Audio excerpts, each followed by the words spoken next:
Much, Nandi Vihari Varun. Thank you so much for tuning into Bhagavatam class, everyone. We'll start with Jaya Radha Madhava. Jaya Radha Madhava Kunja Bihari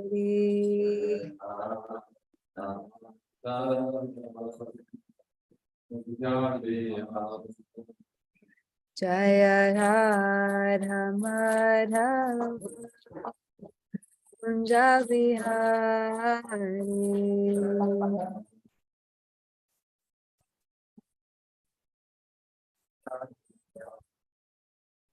Jaya Gopi Gandhava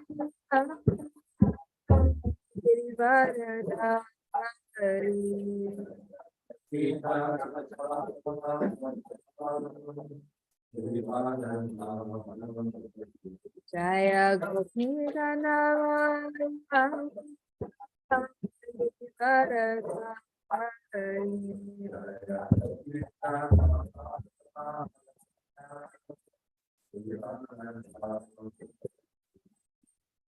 Yashodanandana Vajadana Ranjana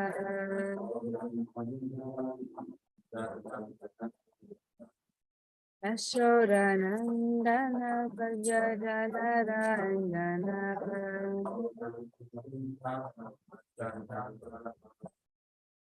Ramuna Kriya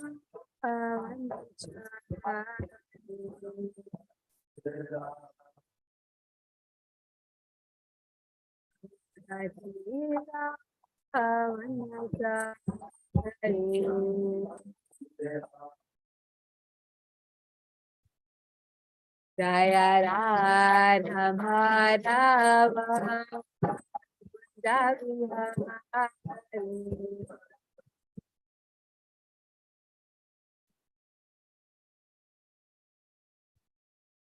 Jaya Radha Madhava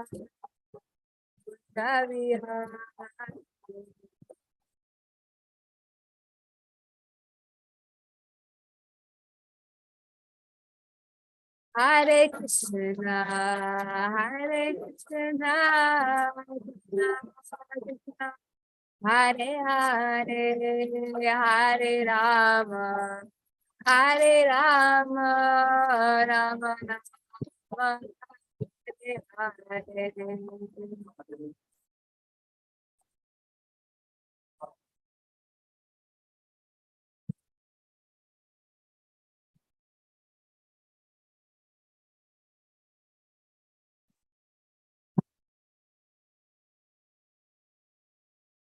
Hare Krishna, Hare Krishna, Krishna Krishna, Hare Hare, Hare Rama, Hare Rama, Rama Rama, Hare Hare.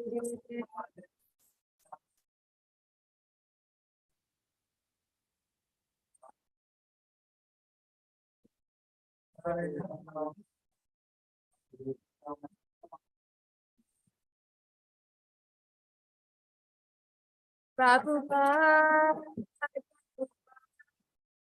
Prabhupada, Jaya Jaya Prabhupada.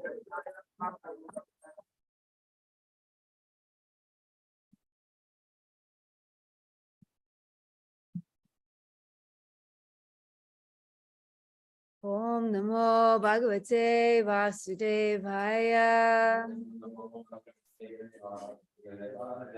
Om Namo Bhagavate Vasudevaya.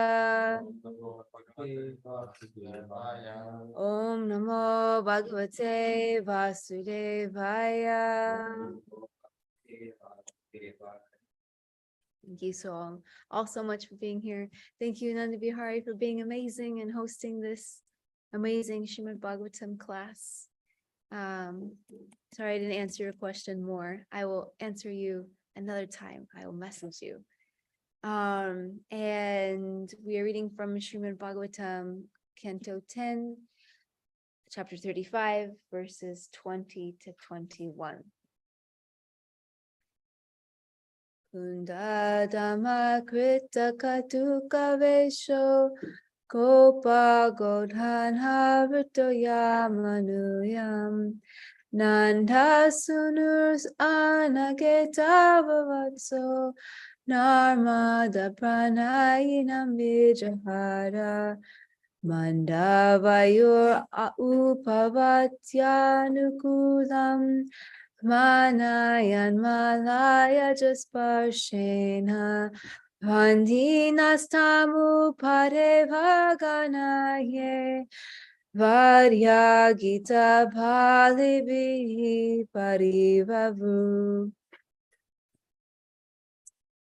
Kunda of jasmine flowers. Dhamma with a garland. Krita made. Kautuka playful. Veshaha his array. Gopa by the cowherd boys. Godana and the cows. Rittaha surrounded. Yamunayam along the Jamuna. Nandasunuhu the son of Nanda Maharaj.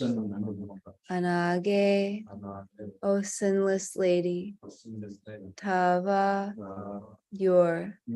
Vatsaha darling child. Narmadaha amusing. Pranayinam his dear companions. Vijahara he has played. Manda gentle. Vayu the wind. Upavati blows. Anukulam favorably. Manayan showing honor. Malayaja of the fragrance of sandalwood. Sparshena the touch. Vandinaha those who offer praise. Tam him. Upadeva of the minor demigods. Ganaha members of the various categories. Ye who. Vadya with instrumental music. Gita singing. Balibihi and presentation of gifts. Parivavru they have encircled. Translation and purport by the disciples of His Divine Grace, A.C. Bhaktivedanta Swami Srila Prabhupada Ki. So it's the gopis speaking. O sinless Yashoda, your darling child, the son of Maharaj Nanda, has festively enhanced his attire with a jasmine garland, and he is now playing along the Jamuna in the company of the cows and cowherd boys, amusing his dear companions. The gentle breeze honors him with its soothing fragrance of sandalwood, while the various Upadevas, standing on all sides like panegyrists. I looked this word up. I don't know how to pronounce it. Panegyrists. It means like someone who offers praise, basically. Offer their music, singing, and gifts of tribute. Purport.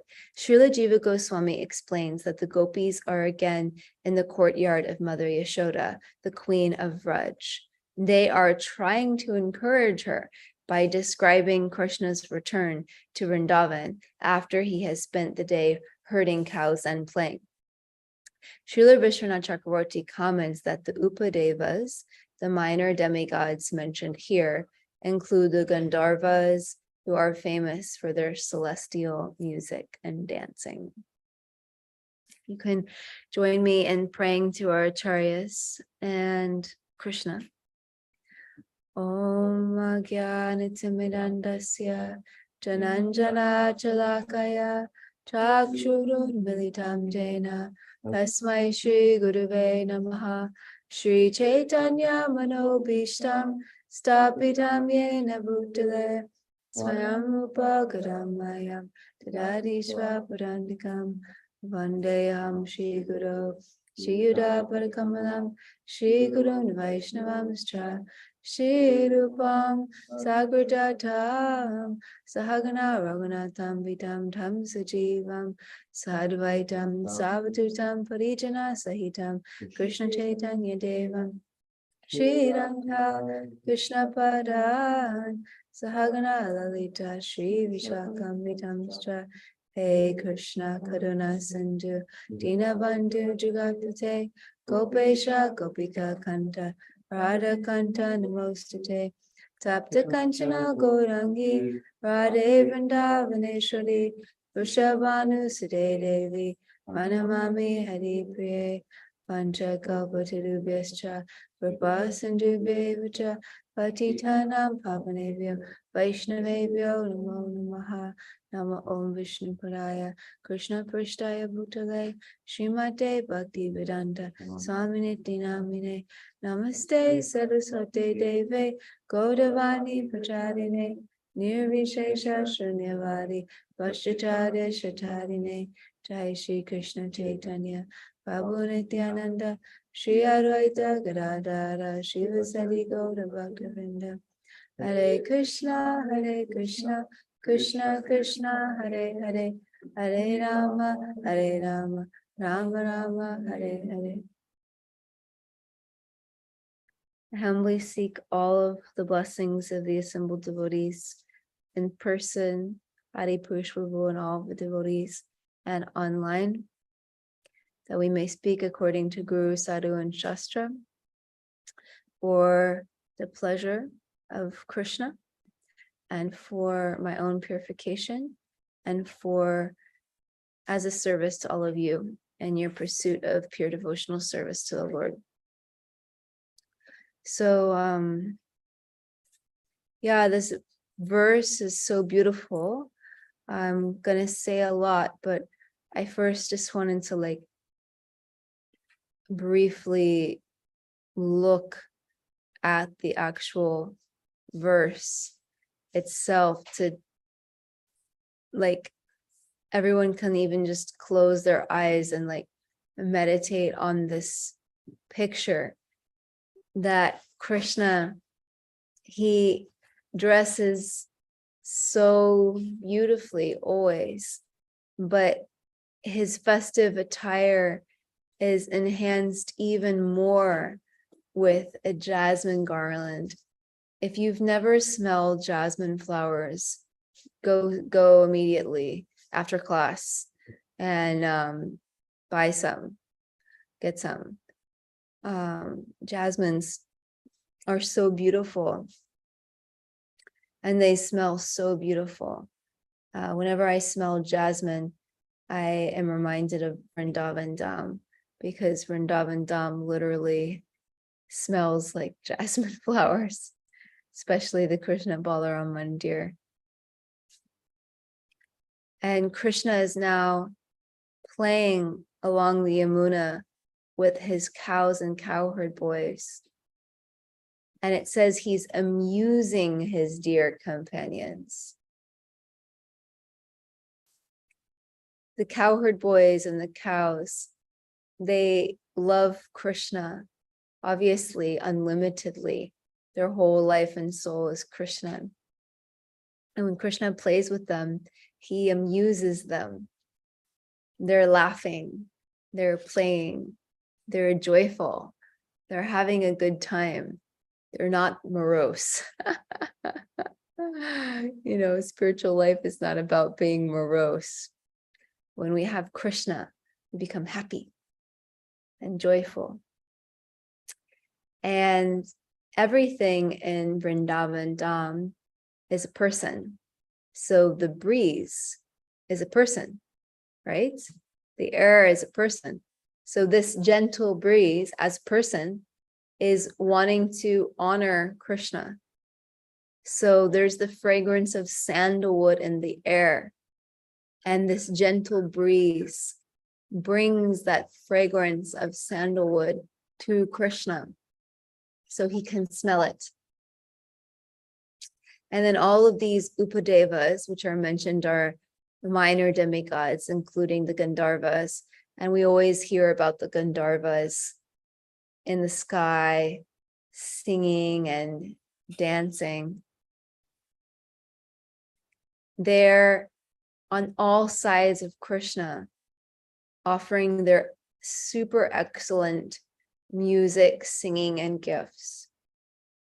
I don't know who on this call is like really into music, but whatever music they're offering is like beyond going to, the opera, the Met, like the best places you can go and hear the best music in the world, and grand symphonies, with the best dance companies in the world dancing on stage.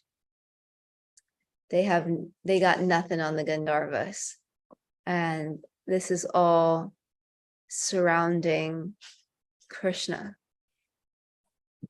And the gopis are back in the courtyard of Mother Yashoda, speaking to her and telling her this.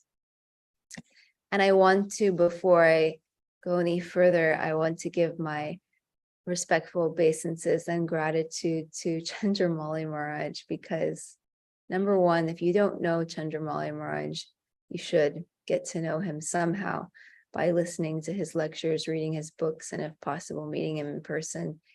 He's just one of the most amazing, incredible sannyasis ever, with the most kind and generous heart. And I was listening to his class yesterday on this verse and got some inspiration for today's class. So I want to acknowledge that, his mercy. In the spiritual world, every step is a dance, every word is a song, and the constant sound is Krishna's flute. So that is what is constantly happening in the spiritual world, is Krishna's flute is going on. And why is Krishna's flute going on all of the time? What is the meaning or purpose of Krishna's flute? The purpose of Krishna's flute is to call all of his beloved devotees to him, to dance with him. And we did a Venu Gita drama at Janmashtami, and the gopis are talking in the Venu Gita, and they're describing how the deer are attracted by the flute, the birds are attracted by the flute, the rivers minds begin to desire Krishna when they hear the flute, and thus the flow of their currents is broken and their waters are agitated. And then the arms of their wave embrace Krishna's lotus feet, and holding on to them, present offerings of lotus flowers. It's a direct quote.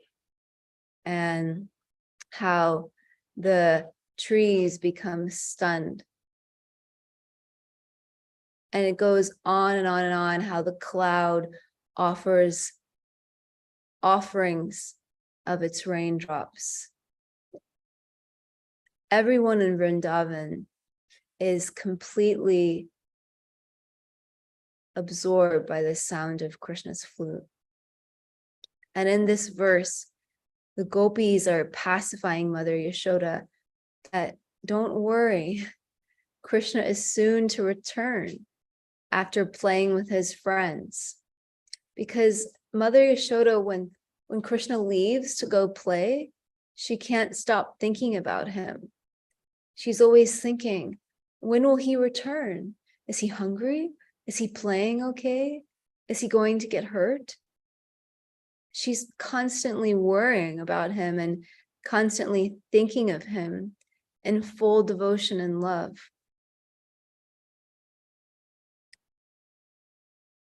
This is her anxiety as a mother. And when Krishna performs his activities in the Dham, he's simply playing, isn't it? In this material world, people work so hard. They're like, especially in New York City, Hare Krishna. Everyone is like on the grind, you know, like performing, they're like performing major austerities. They're working so hard.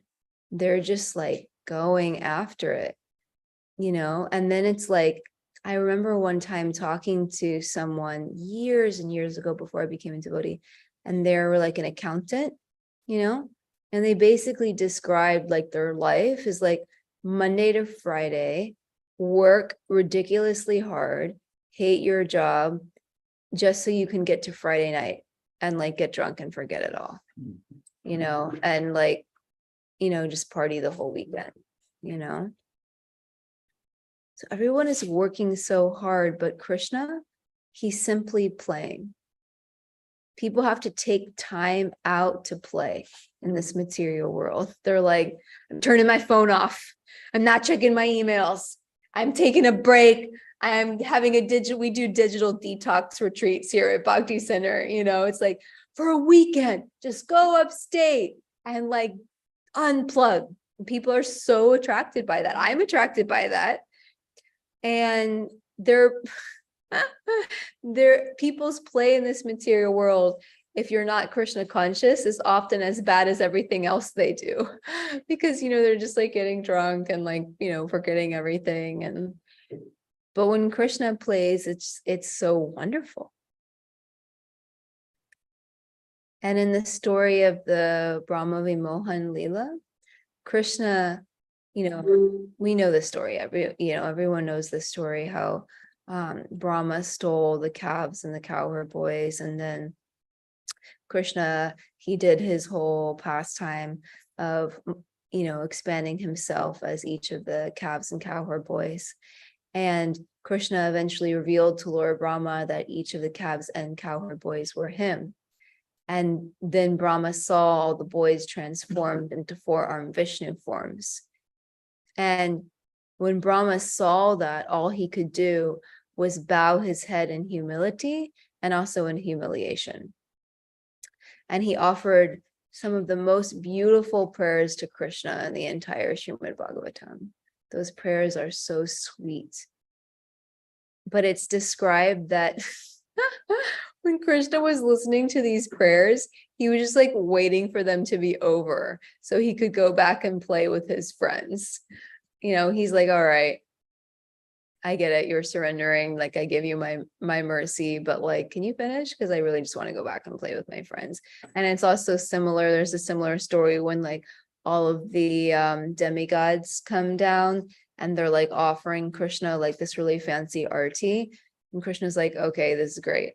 I want to play with my friends. And then they leave, and then the cowherd boys, they come and they see all of the paraphernalia and they're like, oh, this is so much fun, let me just like offer. And then they offer this like spontaneous arti to Krishna, and Krishna like enjoys that way more. We can't imitate that, by the way. We have to like actually perform the arti according to all of the rules and regulations when you worship the deity in the temple room.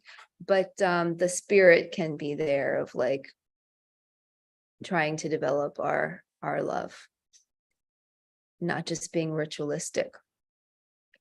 So Krishna just likes to play. And Prabhupada actually said that this is the result of bhakti. Through bhakti, we can go back to the spiritual world and play with Krishna. And isn't it true? Like everybody in this material world just wants to play. Why? Because we just want to play with Krishna. That's what the heart is longing for. The problem is, in this material world, we are trying to play like we are Krishna, isn't it? And happiness in this material world is just an expression of one's unhappiness. It's just like trying to counteract the misery of this material world. So for most people, if you're not Krishna conscious, it's different. When you're Krishna conscious, you can have real happiness. But when you're not Krishna conscious, like your attempt at happiness isn't real happiness. It's just an antidote to the suffering of the material world, like being in a material body. It's just like, okay, like I'm suffering, so the happiness I experience is like relief, like temporary relief of that suffering. Prabhupada gives the example, if you're like dunking someone in water, then when they come up for a second, they go, and that's like, happiness, right? Because they get that moment of relief, but then they get dunked back in. So that's this material world. Just like, it's like you're suffering, and then when you have like a moment of relief, it's like, oh my God, so nice, but it's actually, you're just about to get dunked again. So that sounds depressing. What is real happiness? Real happiness is love for the Lord. Then you can be truly happy. And Krishna is inviting all of us to come back and take part in these pastimes with him. And he is enjoying in himself expressions of his own transcendental nature. So there's no work in the spiritual world. Isn't that super good news? We can all retire. The happiness in the spiritual world is natural and has no beginning and no end. So someone might ask, happiness all the time? That must be boring. Sometimes people give that, they say like, oh, well, if you're happy all the time, you won't really like appreciate it. Like you have to have some suffering to appreciate the happiness, and that makes the happiness better. It's such a ridiculous philosophy, actually. Like, oh, you want to suffer, no, like you actually can be happy all the time. And in spiritual life, happiness doesn't get boring. It's always increasing, it's full of variety, and it's always getting better, and it's always different, and it's always exciting. So the nature of love is always wonderful. In the spiritual world, happiness is unlimited. Why? Because there are unlimited ways to express our love to Krishna. So why do we get bored in the material world? Because there's not much variety. There's not much variety. But in the spiritual world, there's unlimited variety.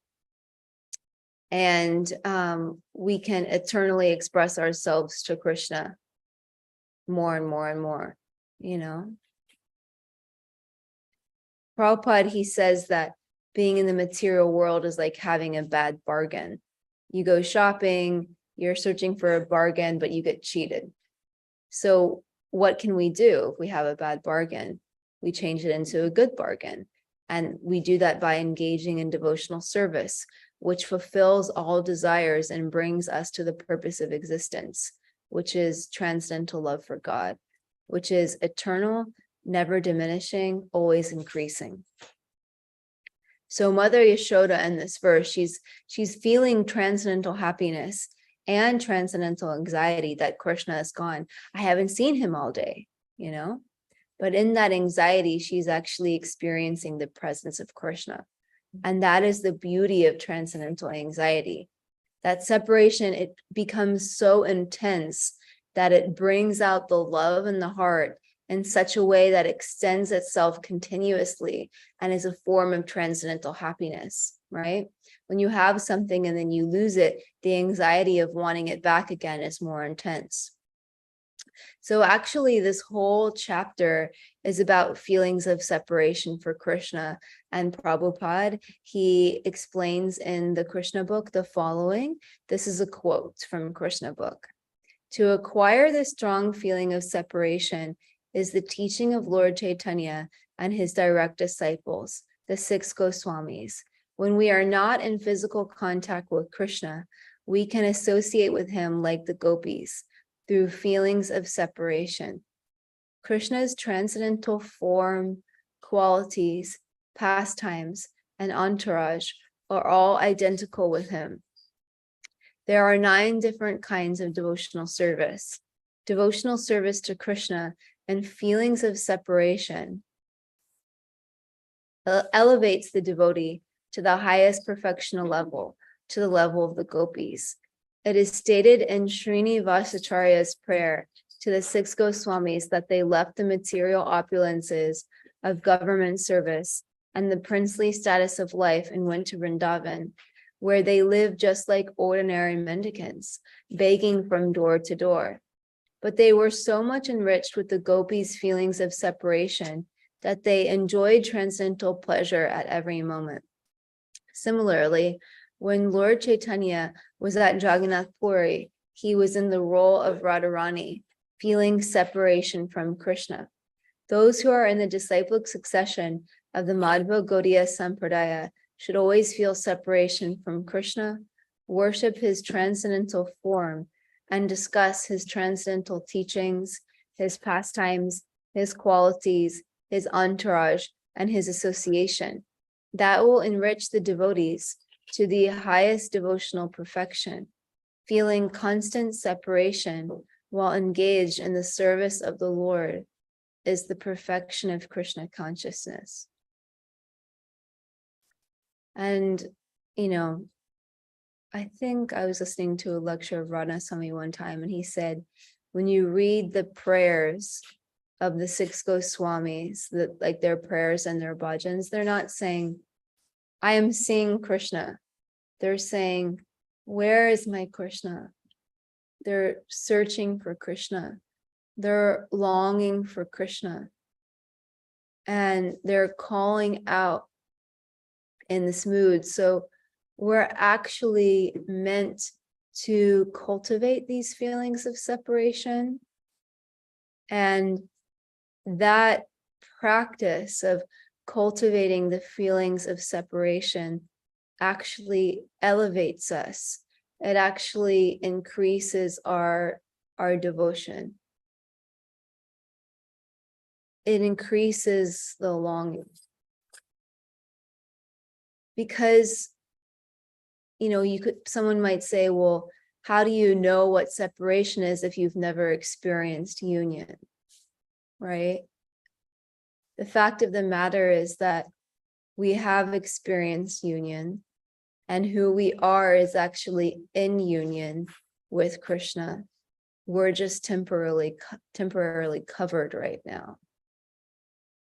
So the practice of calling out to Krishna and begging to be reestablished in our lost relationship reconnects us with that. I was talking to a dear friend, community group member, who talked with Mahatma Prabhu when he was here for the one-day retreat, and she had a really profound realization.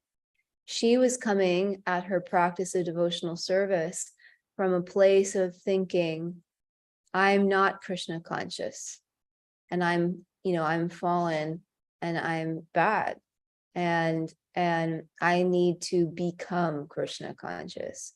And Mahatma Prabhu helped her realize that who you are as a soul is Krishna conscious.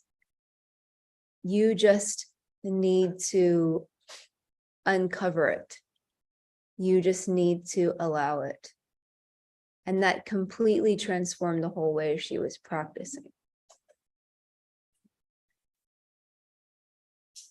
So it's very important for us.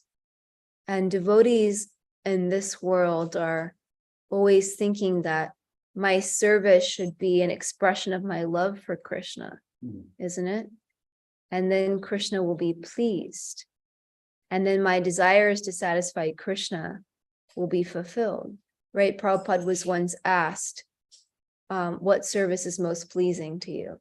And all the cooks were thinking he's going to say cooking, and all the pujaris were thinking he's going to say pujari service, and all the book distributors were thinking definitely book distribution. And Prabhupada said to love Krishna, right? So the service is an expression of our love. So when we express our love, the devotee feels satisfaction. But the devotee never feels full satisfaction until they can see Krishna again and associate with him. The devotee does feel like there's always something lacking until that time, which is why the devotee is always hankering for more. Krishna creates that mood and encourages the devotee to surrender and engage more in devotional service. That feeling of lacking It shouldn't depress us. It should motivate us. It should be an impetus to go deeper and to serve more.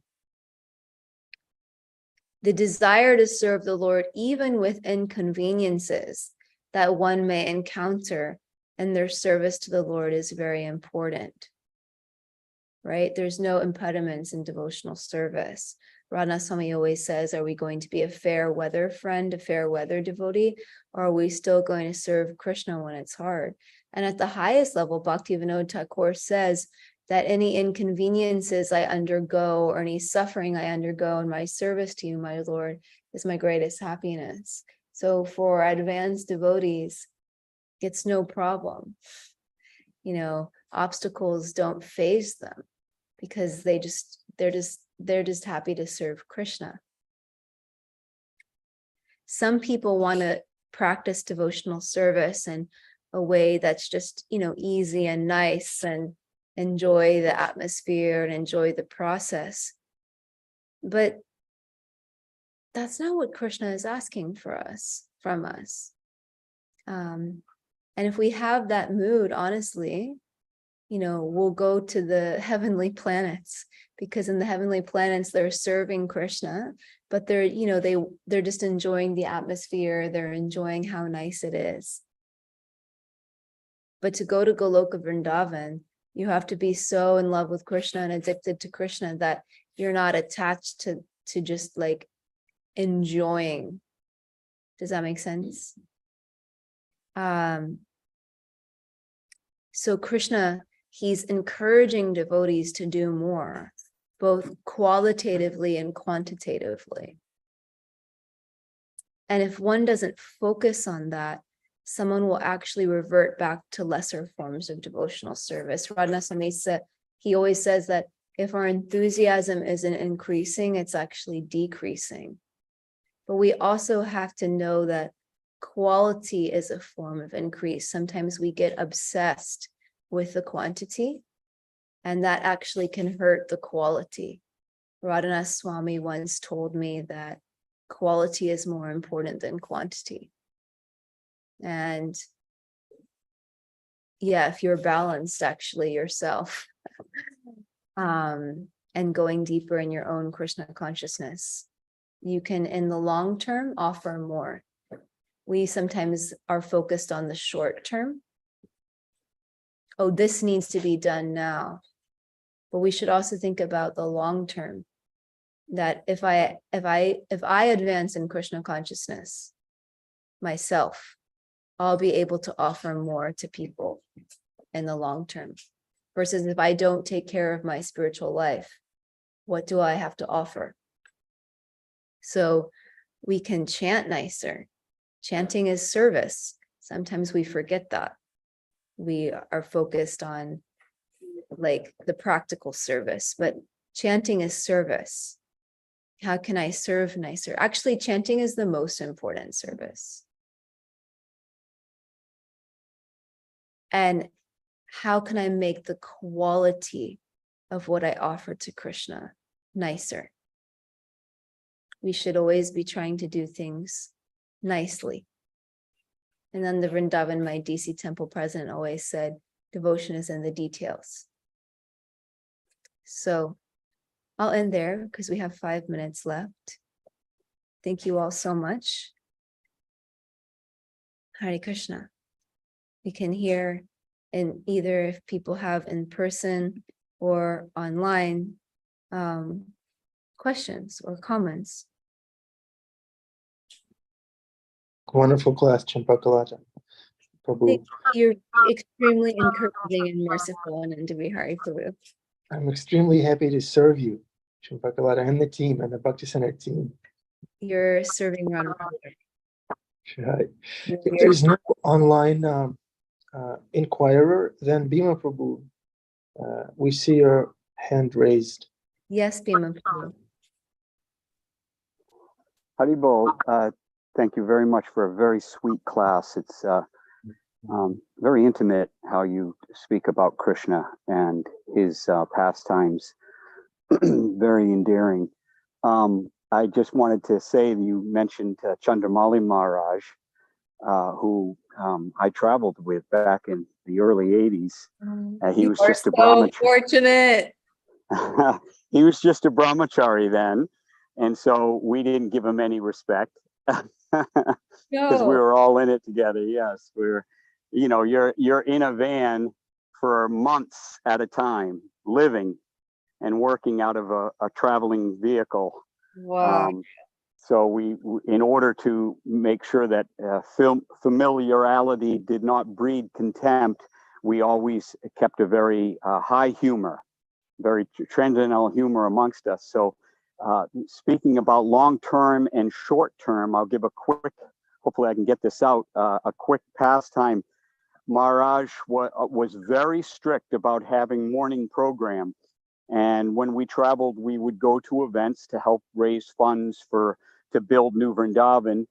And every morning he would try to break open the Bhagavad Gita and have a big class. And one time we showed up, and he, said, "Okay, everybody gather around. We're going to have Bhagavad Gita class." And myself and the other brahmachari who was in the vehicle looked out and saw that a lot of people were there at the event already. So we just said no time and busted out the door. And as we're going away, Maharaj said, "But what about Bhagavad Gita class?" And I turned back and I said, "Arjun did not read books on the battlefield." And then there was a pause. And Maharaj said, "Krishna spoke the Bhagavad Gita on the battlefield." And and we sat there. We were like probably about 50 feet away, and we both shrugged, myself and the other brahmachari. I think it was Nichodita. We both shrugged and then went off and did our work. So Maharaj stayed back a little bit and did his reading of the verse for the day. And that was the short term. We were taking care of devotional service in the moment. But Maharaj, now, of course, there's many other pastimes. If you ever want to hear them, next time you give class, I can tell you. I do. I'm totally Maharaj went on to become Maharaj. And I went on to bloop because I did not have the philosophy under my skin. I had the how and the what, but I did not have the why. I did not have the why to keep going. So as we can see in the short term, we want to run about, we want to sweat it out for Krishna, but we always have to take that time in the morning to understand why we're doing it and who. Adi Purush, I was telling him this past time once, we were talking about Chandramali Maharaj, and I said this, and he goes, not just the why, but the who we're doing it for. So so it's very important to always ask ourselves, why am I doing this and to whom? And if we can remind ourselves of these things, why and whom, the how and the what is no problem at all. So thank you very much for the wonderful class, and thank you for reminding me of this pastime with Chandramali Maharaj. Hare Krishna. So amazing. And Chandramali Maharaj is so amazing. Thank you so much for sharing that. I definitely want to hear more pastimes about Maharaj. One time, it's really, really powerful. One time Kadamba Kanda Maharaj said that he feels the reason why people leave the movement is because they don't read enough. We make a vow to chant 16 rounds, but we don't make a vow to read a certain amount of time every day. And he was just really stressing how important that is. So thank you so much. Okay.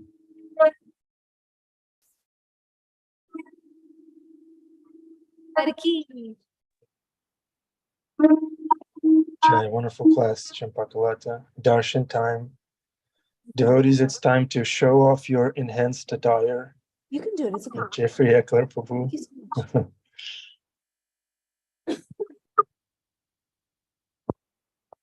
Himangi, Venetia, thank you.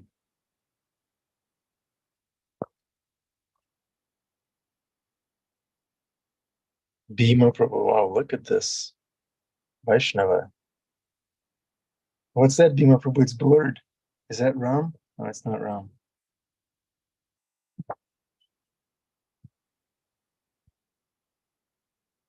Amrita Kishori Didi. Or where's the darshan? Did we lose Champakalata? Yeah, they somehow or other she disappeared. It's okay, we have Bhima Prabhu. Look at this handsome gentleman.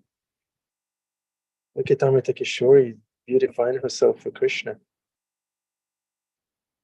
I think that line is so fascinating, Jeffrey Egler says. Of course, Krishna enhances his attire.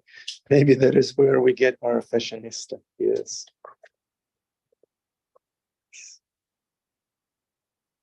All right. Bhima Prabhu, can you tell us one more? Oh, Champakalata is back. Okay.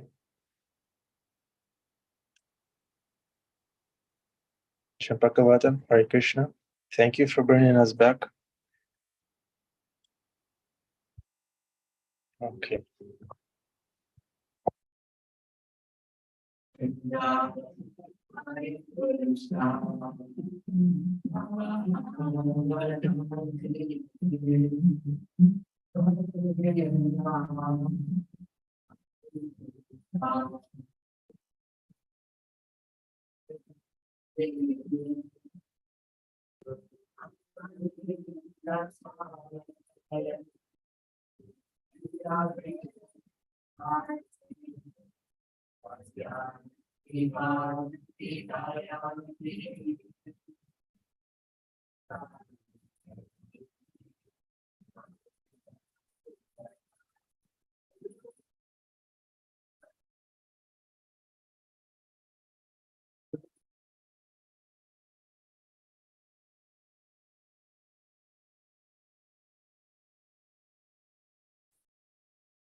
Jai Shri Shri Radha Mulidhar Shri Guru Chandra Ki Jai.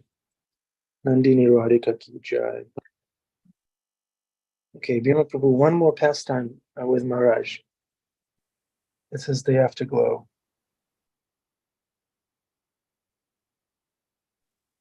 Very quickly, one time I had come back and we were having lunch during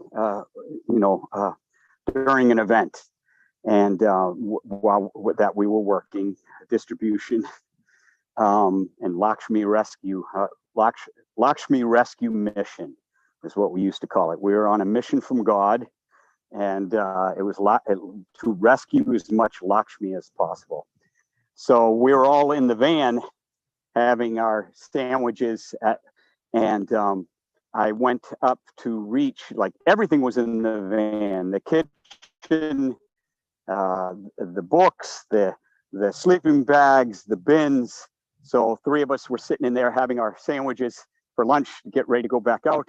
And I reached up and grabbed the paper towel roll, and I just whirred like 5 or 6 paper towels just off and ripped them off and stuff like that. And Maharaj, who was known to be insanely frugal, grabbed the paper towels out of my hand and said, "What are you doing? You're wasting Krishna's Lakshmi." And I said, I sat silent for a second, and then I reached in my pocket and pulled out my rounded wad of Lakshmi and picked up the paper towel roll. And I go, while you're worried about this, while you're worried about the thickness of paper towels, I'm worried about this. And I compared the two. And he looked at me and he shook his head And he goes, "You think you're the doer." And I said, "I am the doer." And he says, "You're never going to last." And his prediction, came true. The heavy comeback. Wow. Yes, you're never going to last. Yeah. I'm gonna try that on somebody when I have a disagreement next time with you. It was all in good fun. It was all in good jest. Everybody was smiling. He didn't mean it for real, but he knew what was happening. He knew who I was. Beautiful. You're a wonderful devotee. You make this class unique. Thank you for your contribution. Okay, thank you, dear devotees. This is it for today. Let's go out there and practice what we learned here in class. Let's all be kind. Let's all see Krishna's wonderful enhanced attire everywhere. The trees, the sky, it's Krishna's enhanced attire. The devotees, the devotees. Okay? Hare Krishna, Hare